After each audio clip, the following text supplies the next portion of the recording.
I don't think any New Yorker that went through the September 11th attack is not asked, where were they and how do they feel 20 years later?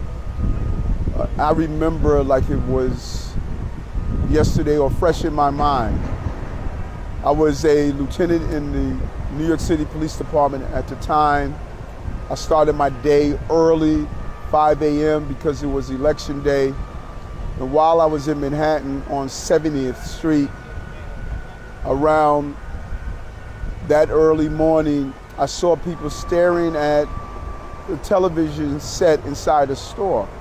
I stopped, I went inside, and I saw the plane that struck the first tower. Immediately I thought to myself, this is a terrorist attack. People thought it was an accident, they were unsure, but I felt differently.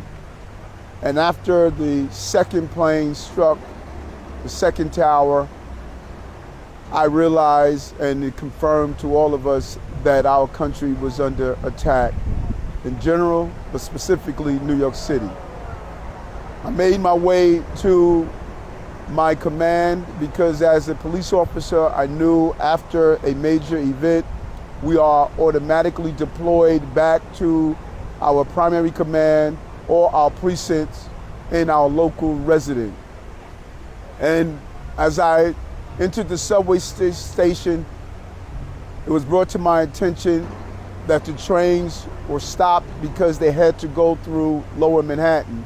So I walked from 70th Street to Brooklyn, across the Brooklyn Bridge, and I noticed that many people had dust covered over them.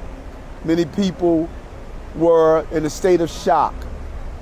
And when I reached the 88th precinct and went to the rooftop to look at the towers, I said, what happened to the towers? And one of my police officers responded and said, Lieutenant, the towers collapsed.